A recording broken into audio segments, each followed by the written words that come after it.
Le roi Mohamed VI poursuit sa visite d'amitié et de travail en Côte d'Ivoire. Il s'est rendu à Lokodjo, dans la commune d'Atekoubé, pour voir l'avancement des travaux du point de débarquement aménagé pour les pêcheurs. Coup de filet réussi, les douaniers à Fek-Sédougou, plus de 62 tonnes de marchandises ont été saisies par la brigade mobile. Valeur de ces marchandises, 217 millions de francs CFA. Le 8 mars prochain sera célébrée la Journée internationale de la femme. La Côte d'Ivoire se prépare à marquer l'événement. La ministre Maria Toukoni appelle à une mobilisation pour favoriser l'autonomisation économique de la femme ivoirienne. Le calendrier politique s'accélère au Gabon avec la fin des préparatifs du dialogue politique voulu par le président Ali Bongo après sa réélection en 2016. Le dialogue politique se précise, mais la main tendue par Ali Bongo est refusée par son rival Jean Pingre. Voilà pour le sommaire. Merci de regarder le journal de RTI 1. Le groupe Air France KLM va apporter son soutien pour le développement de la compagnie aérienne nationale Air Côte d'Ivoire.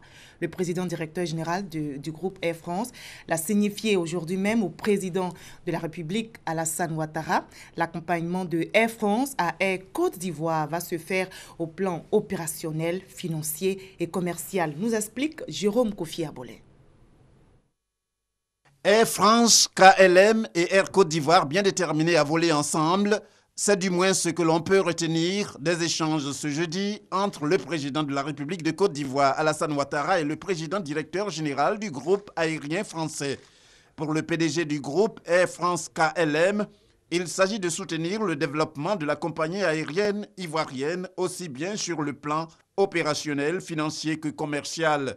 Un soutien qui passe par la contribution de Air France KLM à l'augmentation du capital de Air Côte d'Ivoire et l'extension du réseau de desserte des deux compagnies en Afrique et pourquoi pas au-delà. J'ai indiqué au président de la République que Abidjan était la seule ville d'Afrique pour laquelle Air France avait 2 vols quotidiens, que par ailleurs nous exploitions ici l'Airbus 380 et que nous avions tout à fait l'intention de poursuivre dans cette voie de développement, que par ailleurs nous souhaitions et nous étions prêts à la fois en matière opérationnelle, commerciale et financière, d'accompagner le développement d'Air Côte d'Ivoire, qui d'ailleurs depuis 4 ans se développe fortement dans la région et que nous souhaitions poursuivre ensemble la collaboration. Le rôle d'une compagnie, c'est de pouvoir favoriser à la fois les rapprochements des populations,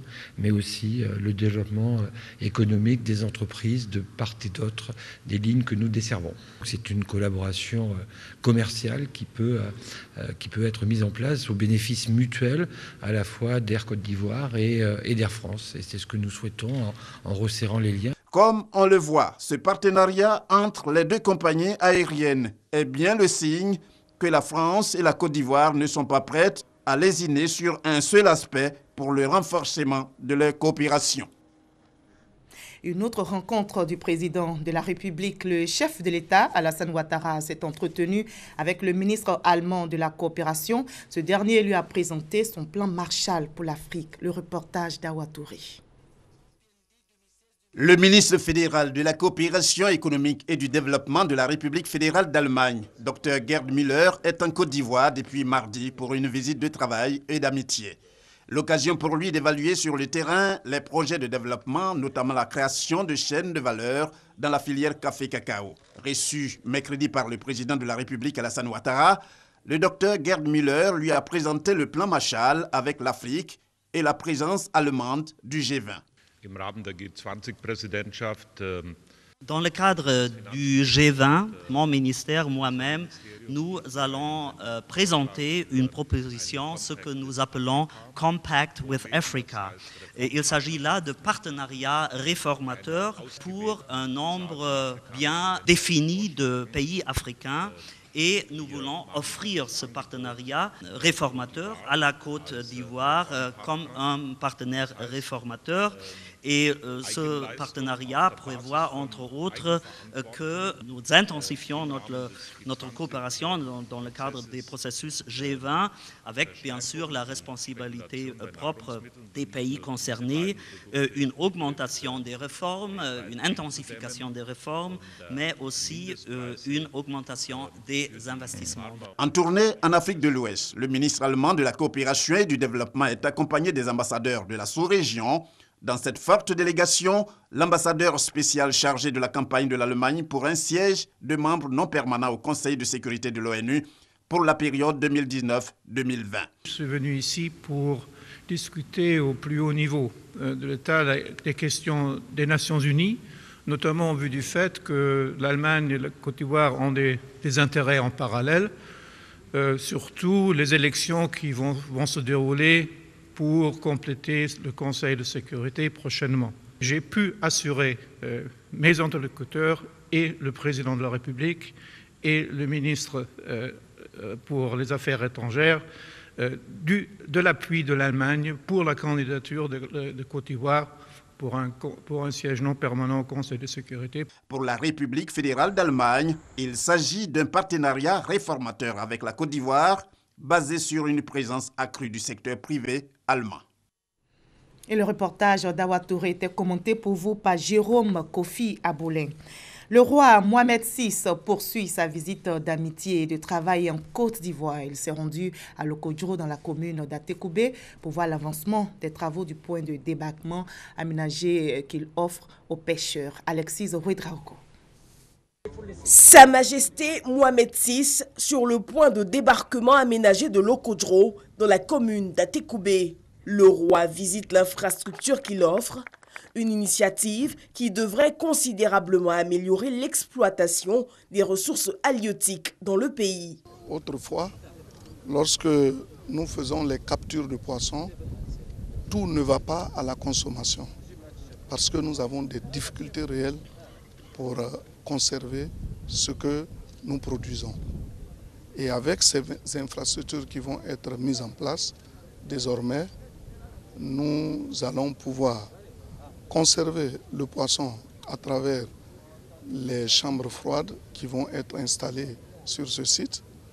Nous allons pouvoir conserver le poisson pêché à travers les fours améliorés pour permettre aux fumeuses de poissons d'en disposer et de faire convenablement leur travail sans crainte de maladies et autres. Sur ce site, nous allons produire chaque année 20 000 tonnes de poissons qui viennent s'ajouter à ceux dont on dispose déjà. Le projet est salué par les bénéficiaires premiers, les pêcheurs. Les femmes travaillaient dans des conditions qui n'étaient pas bien, qui ne sont pas adéquates. Et aujourd'hui, avec la valeur ajoutée à leurs produits, nous sommes vraiment convaincus qu'il aura un impact positif sur des revenus. Réalisé à 65% à ce jour, le point de débarquement de Lokodjro est prévu pour être livré en juin 2017. La BAD réitère son engagement à financer le plan national de développement 2016-2020. Le Premier ministre Amadou Gon Coulibaly vient justement d'avoir une séance de travail avec une délégation de la Banque africaine de développement. La délégation rassure le chef du gouvernement. Les promesses faites à la Côte d'Ivoire lors de la table ronde des bailleurs de fonds à Paris seront tenues. L'enseigne Bakayoko, Gabriel Zani. Baisse des cours du cacao, principale matière première. Engagement financier en hausse en raison des revendications sociales. Bref, la conjoncture née de ces chocs crée des tensions fortes sur la trésorerie de la Côte d'Ivoire. Dans ce contexte, il est important d'actionner tous les leviers de la coopération avec l'ensemble des partenaires au développement et en particulier la BAD, la Banque africaine de développement. Et ceci pour nous permettre d'examiner les moyens pour répondre aux attentes légitimes et pressantes de nos populations. À la table ronde des bailleurs de fonds de Paris, la Banque africaine de développement s'est engagée à débloquer environ 1300 milliards de francs CFA dans le cadre du financement du Plan national de développement PND 2016-2020. Pour le gouvernement qui fait de la transformation structurelle de l'économie un impératif et de la redistribution des fruits de la croissance une priorité, il urge de respecter ses engagements. Il nous faut maintenant travailler ensemble à la définition de nos priorités, en vue d'optimiser l'impact de cet important concours financier sur la croissance et le développement économique de la Côte d'Ivoire. Il s'agit pour Amadou Gon Coulibaly de resserrer au profit des populations le format et la périodicité des revues des projets, notamment dans les secteurs importants tels l'éducation, la santé et les infrastructures. La Banque africaine de développement, dont l'appui est aussi attendu au niveau budgétaire, se dit prête à tenir parole. Nous avons déjà, dans le cadre de nos activités, financé une bonne partie, mais il faut noter que cela comprend aussi le secteur privé. Et nous avons quelques projets du secteur privé qui sont aussi déjà mis en œuvre, qui commencent à être mis en œuvre, et il y en a qui seront mis en œuvre en 2017. En ce début d'année, la banque a déjà signé 2 accords avec la Côte d'Ivoire, l'un dans le secteur agricole et l'autre dans les transports. Et une autre promesse qui vient d'être tenue, 96 véhicules ont été remis au corps préfectoral ce jeudi. C'est le ministre d'État, ministre de l'Intérieur et de la Sécurité qui a procédé à la remise de ces véhicules et ces engins devraient permettre d'améliorer l'exercice des représentants du chef de l'État dans les différentes régions. Alexis Ouedraogo. Plusieurs membres du corps préfectoral ont reçu ce jeudi les clés de leurs véhicules de commandement. Cette remise doit contribuer à améliorer et faciliter leur service auprès des populations. L'occasion pour le ministre d'État, ministre de l'Intérieur et de la Sécurité, Ahmed Bakayoko, de les engager au travail, mais aussi de rassurer les populations quant au souci du gouvernement d'accéder à leurs préoccupations. Les préoccupations ne doivent jamais être des préoccupations qui soient posées dans le désordre. Il faut travailler sereinement. C'est comme ça qu'on fait avancer le pays. Dans toute croissance, il y a à un moment donné des difficultés, des incompréhensions, des impatiences. Mais la direction est bonne et la dynamique est tenue. Dites aux populations de rester sereines et calmes. Le gouvernement a la tâche pour gérer toutes ces questions. Et vous pouvez faire confiance au président de la République. Le président de la République, comme vous savez, dans son histoire, il a relevé tous les défis qui se sont dressés sur sa marche. Et la marche de la Côte d'Ivoire ne s'arrêtera pas. Il y a des soubresauts, mais la marche de la Côte d'Ivoire est inaltérable. À ce jour, les préfets sur toute l'étendue du territoire ont reçu dans leur grande majorité leurs véhicules de commandement. Reste un petit nombre à contenter. Ces dotations viennent combler le déficit en véhicules de commandement. Je voudrais donc, au nom de mes collègues bénéficiaires, vous dire infiniment merci, Monsieur le ministre d'État. Je vous prie, par la même occasion, de traduire notre infinie gratitude à son Excellence, Monsieur le Président de la République, pour cette marque d'attention toute particulière à notre égard. Ce sont 96 véhicules qui ont été ainsi remis au préfet. Le DGDI, don de gouvernance et de développement institutionnel, dresse son bilan après 8 ans d'activité. Depuis le 30 novembre, le projet est arrivé à son terme. Le gouvernement lui a décerné un quitus pour travail bien fait et a souhaité une phase 2 du projet avec l'appui de la Banque mondiale. Mais avant cette phase 2, les responsables du DGDI sont en réflexion pour évaluer le parcours et décliner les perspectives. Explication avec Noël Niagno. Le DGDI, don de gouvernance et de développement institutionnel. Voici 8 ans que ce projet est au service de la bonne gouvernance en Côte d'Ivoire. Mais au fait, c'est quoi la bonne gouvernance? Œuvrer au renforcement des capacités de gestion des finances publiques, du secteur pétrolier et à l'établissement d'un cadre institutionnel légal et réglementaire transparent et adéquat dans la filière café-cacao. En clair, le DGDI a travaillé à améliorer la gouvernance économique de la Côte d'Ivoire à travers une somme d'activités. Les bénéficiaires sont venus faire avec les responsables du DGDI le bilan quantitatif et qualitatif du projet. Que retenir 8 ans après? L'amélioration du processus de planification, de préparation et d'exécution budgétaire. le renforcement des fonctions d'audit et de contrôle, l'amélioration de la transparence et l'efficacité du système de passation des marchés publics, le renforcement de la gestion des établissements publics nationaux, l'amélioration de la gestion des collectivités décentralisées et l'amélioration de la transparence dans la gestion des recettes pétrolières. Laissons l'interface du projet au sein de la Banque mondiale ici à Abidjan nous situer sur les performances de ce projet.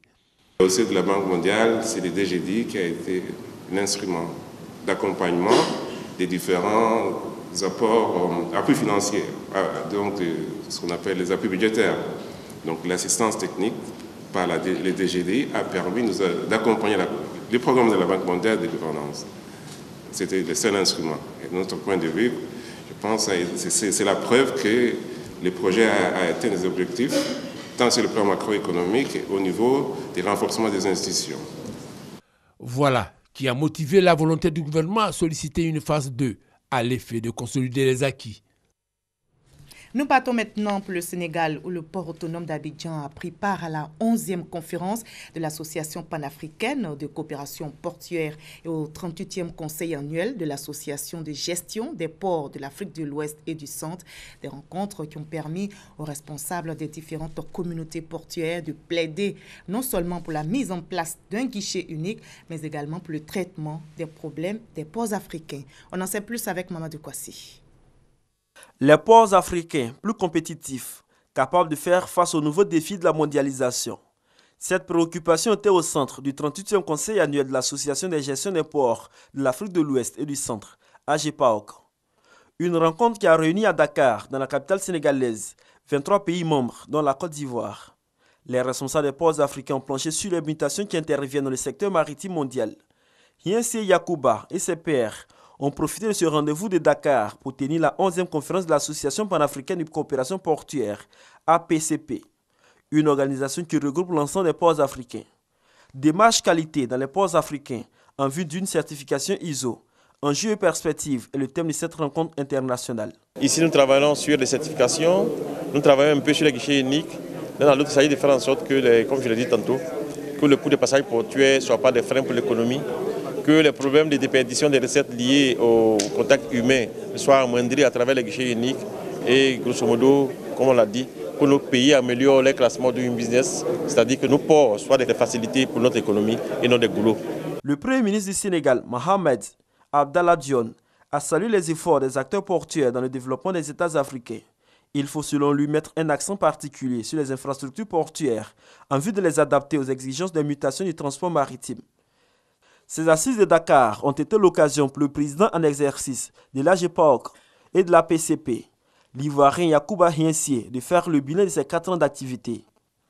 Il a par la suite passé le témoin respectivement au Cap-Verdien Maurice Jorge et au Namibien Bissé Urab. La nuit des Araudes est également l'occasion de distinguer les meilleures structures portuaires, dont le port autonome d'Abidjan, désigné comme meilleur port de l'Afrique de l'Ouest. Et on revient en Côte d'Ivoire avec ce coup de filet réussi des douaniers à Ferke-Sédougou. Plus de 62 tonnes de marchandises ont été saisies par la brigade mobile. Valeur de ces marchandises, 217 millions de francs CFA. Avec cette saisie, la direction régionale des douanes de Korogo affiche sa détermination à lutter contre la fraude, ennemie de l'économie ivoirienne. Chantal Eoumakandan pour le témoignage. C'est ce camion ghanéen qui transportait ces marchandises. Sa destination finale, le marché de Korogo. Selon les informations recueillies auprès du chef de brigade douane de Ferke-Sédougou, le chauffeur tentait d'échapper aux conditions de dédouanement aux frontières nord du pays, à Pogo, à Ouangolodougou et à Ferke-Sédougou. Parmi les marchandises saisies, on note des pneus, de l'huile de moteur, des pièces détachées, des postes de télévision écran plasma et bien d'autres. La valeur de ces marchandises sur le marché intérieur s'élève à 217 millions de francs CFA. Avec ce montant, ce sont exactement 43 millions de francs CFA qui échappaient aux caisses de l'État. Le directeur régional des douanes de Korogo s'est réjoui de la vigilance de ses agents et réaffirme son engagement à mettre fin à la fraude aux frontières nord du pays. Pour nous, il faut que nous fassions tout pour que ces marchandises-là passent par la voie légale et faire un dédouanement normal afin que les droits et taxes puissent entrer dans les recettes de l'État. Cette saisie à Ferke-Sédougou porte à 3 le nombre d'opérations réalisées depuis le mois de janvier 2017 aux différents postes frontières nord. La première porte sur 8250 cartouches de calibre 12 à Pogo et la seconde sur 25 sacs de sucre et plusieurs cartons de cigarettes à Nigouni. Signalons que l'objectif 2017 assigné aux douanes ivoiriennes, c'est 1850 milliards de francs CFA, dont 6,6 milliards pour la direction régionale du Nord. Et on en arrive à l'un des titres de cette édition. Le 8 mars prochain sera célébrée la Journée internationale de la femme. La Côte d'Ivoire se prépare à marquer cet événement autour du thème « Autonomisation économique de la femme pour un monde plus juste et plus équitable ». La ministre de la Femme, de la Protection de l'Enfant et de la Solidarité, Maria Toukone, appelle à une mobilisation pour favoriser l'autonomisation de la femme. Chantal Eouma Kandan. Le ministère de la Femme, de la Protection de l'Enfant et de la Solidarité veut réussir le pari de la mobilisation féminine à cette 40e édition de la Journée internationale de la femme, JIF. Plusieurs actions sont menées en vue de galvaniser les femmes à s'approprier l'événement. Le mois de mars, mesdames et messieurs, est dénommé mois de la femme pour notre pays. Tout au long de ce mois, se dérouleront des activités d'envergure en faveur de la femme. Le gouvernement lutte au quotidien pour la levée des obstacles à l'autonomisation des femmes afin de leur offrir des opportunités diversifiées. L'autonomisation économique des femmes constitue une puissante arme de lutte contre les inégalités sociales, la discrimination et l'exploitation. La cérémonie de lancement des festivités de cette journée a été le lieu de présenter le pagne officiel de cette année. Le thème choisi par la Côte d'Ivoire pour marquer la Journée internationale de la femme est « Autonomisation économique de la femme pour une Côte d'Ivoire plus juste et plus équitable ». La représentante ONU Femmes en Côte d'Ivoire, Marie Goretti, a encouragé les femmes à relever les défis et les opportunités économiques pour leur autonomisation.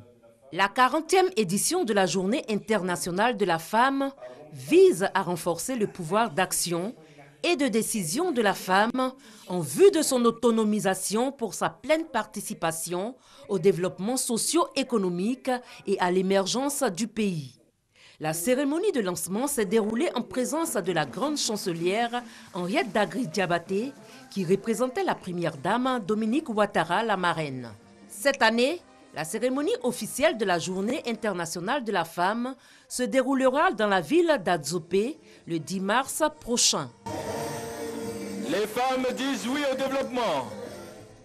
Et dans l'attente de cette journée de la femme, la 53e promotion de l'École nationale d'administration fait sa rentrée solennelle. Cette promotion comprend 434 élèves. Le ministre de la fonction publique et de la modernisation de l'administration les a encouragés au travail bien fait pour être des exemples, nous dit Herman Yamien. Ils en ont pour 30 mois de formation pour certains, 24 ou 20 mois pour d'autres. Eux, ce sont les élèves de la 53e promotion de l'École nationale d'administration ENA. Pour cette rentrée solennelle, ils ont bénéficié du soutien de certains membres du gouvernement, parmi lesquels le ministre de la fonction publique et de la modernisation de l'administration, la tutelle. Après le salut aux couleurs, la directrice générale de l'ENA a fait sa précision. La 53e promotion, au cœur de cette rentrée solennelle, qui compte 434 élèves, a été recrutée à l'issue des concours 2016 de l'ENA et qui, comme la session de 2015, ce concours a connu des réaménagements en vue d'aboutir à une sélection des candidats aptes à acquérir les savoirs agir nécessaires pour servir les différentes administrations. Le ministre de la fonction publique et de la modernisation de l'administration, après avoir annoncé les grands chantiers pour donner un nouveau souffle à l'administration ivoirienne, a exhorté la 53e promotion à s'inspirer des actions de leurs devanciers afin d'être eux aussi des références. La formation à l'ENA n'est pas une simple formalité. L'ENA est une école d'élite où l'élève qui entre peut en être exclu. Il vous faudra donc impérativement obtenir une moyenne de 12 sur 20 pour prétendre intégrer la fonction publique. Nous devons donc faire preuve de rigueur et d'assiduité dans le travail. Laboratoire par excellence où est formée l'élite de l'administration ivoirienne, l'ENA, depuis sa création le 2 septembre 1960, a formé, après plus d'un demi-siècle d'existence, plus de 14 000 cadres au profit de la Côte d'Ivoire et de plusieurs pays africains. L'Association générale des adventistes du 7e jour, division Afrique de l'Ouest et du Centre, en partenariat avec le ministère de la Santé et de l'Hygiène publique, vient d'organiser une campagne de déparasitage en faveur des élèves. C'était dans la commune de Makori. L'objectif est clair, promouvoir la bonne santé des élèves pour de meilleurs résultats. Frédéric Oulaï, Issaïo. L'Association générale des adventistes du 7e jour, division Afrique de l'Ouest et du Centre, veut le bien-être social des populations. Elle a initié une campagne de déparasitage des élèves ivoiriens. C'est le collège adventiste dans la commune de Makori qui a abrité la première journée de cette opération. Un individu est né pour deux choses. Nous sommes nés pour servir Dieu et pour servir notre prochain. Et vous ne pouvez jamais accomplir les deux si vous ne vous portez pas bien. Ensuite, la Côte d'Ivoire parle beaucoup d'émergence ces derniers temps. C'est la contribution de l'Église adventiste pour que les jeunes Ivoiriens se portent bien, pour qu'ils puissent faire la Côte d'Ivoire d'aujourd'hui et de demain. Cette opération de déparasitage était précédée d'une conférence pour instruire les élèves sur les dangers que peuvent poser les vers dans le corps humain et la nécessité de la combattre. Je prends ces médicaments parce que ça peut m'aider à guérir des vers. On vient de prendre quelques comprimés pour lutter contre les vers. Avec l'appui du ministère de la Santé et de l'Hygiène publique et le Programme national de la santé scolaire et universitaire, l'Association générale des adventistes du 7e jour veut étendre cette campagne dans tous les établissements scolaires du territoire national, selon son président. Hors de la Côte d'Ivoire, ce dialogue politique afin de donner une chance de réconciliation aux Gabonais. L'initiative est du président Ali Bongo. Les travaux préparatoires se sont achevés ce mardi. La date de la concertation sera connue dans les prochains jours. Cependant, ce dialogue risque de se tenir sans le principal opposant Jean Ping. Sylvie Touré pour le récit. Passé les violences post-électorales, le Gabon veut panser ses blessures. Tout semble à fin prêt pour la tenue du dialogue politique. Le comité préparatoire a achevé ses travaux ce mardi. Reste à déterminer la date de lancement de cette concertation nationale.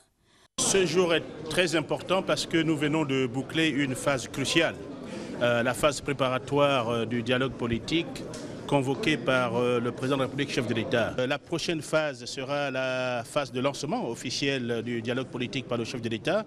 Il faut convenir de la date avec son agenda, mais je peux dire que ça ne saurait tarder. Un comité dit paritaire, réunissant pouvoir et opposition, a planché sur les sujets qui feront l'objet du dialogue. Ce sont entre autres la réforme des institutions, les futures élections, la modernisation de la vie politique, la cohésion sociale et la paix. S'agissant par exemple de la présidence de la République, on va parler du mandat, parce que nous souhaiterions la limitation du mandat, nous souhaiterions des élections à 2 tours. Le dialogue national, dont la date pourrait être connue dans les jours à venir, se tiendra à Libreville sur une période de 21 jours.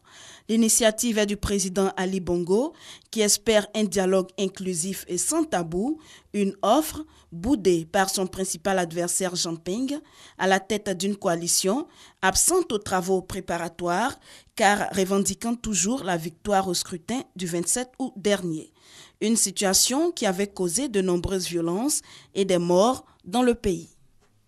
Et toujours sur le continent africain, de nombreux Sud-Soudanais fuient la guerre pour le Soudan voisin. Conséquence, les camps de réfugiés sont débordés et craignent de manquer de vivres face à cet afflux. Massokone, Alexis Ruidraogo. Ils fuient la guerre civile et la famine qui sévit dans leur pays depuis le début de l'année. 32 000 Sud-Soudanais ont trouvé refuge au Soudan et des dizaines de milliers d'entre eux sont attendus dans les mois à venir. Je viens du camp des réfugiés L'UMIS à Malakal, nous étions en sécurité, mais pas comme avant. Avec l'UMIS, nous étions bien. De la nourriture était distribuée et les gens mangeaient. Les gens qui étaient dans la ville, leur situation était difficile, mais ceux qui étaient avec l'UMIS allaient bien. Grâce à Dieu, nous sommes sortis sains et saufs, mais nous ne nous attendions pas à arriver. Face à cette affluence de réfugiés, les travailleurs humanitaires se trouvent débordés. Ils ont du mal à faire face aux besoins de ces derniers. Pour eux, le défi principal est de fournir immédiatement de la nourriture et des médicaments à ces personnes qui arrivent épuisées. Nous faisons face à des défis pour les médicaments. Parfois, il y a des manques, mais l'Organisation mondiale de la santé et notre ONG couvrent les pénuries et ces manques.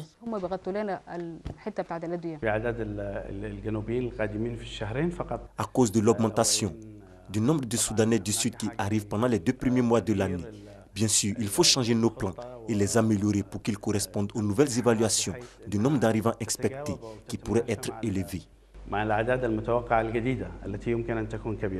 Depuis fin 2013, le Sud-Soudan connaît une guerre civile meurtrière. Touchées aussi par la famine, les populations cherchent refuge au Soudan, qui compte déjà 330 000 réfugiés sud-soudanais.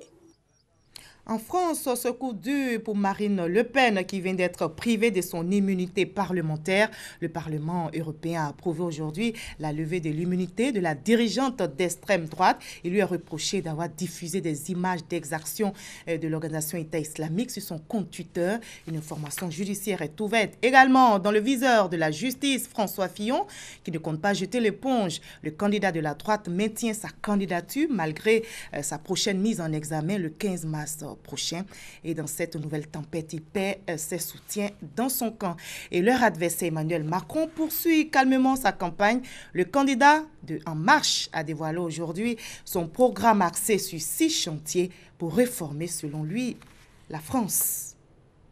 Et c'est ici que l'on s'arrête pour ce soir. Merci à vous tous de votre aimable attention. Je vous retrouve avec plaisir demain 20h.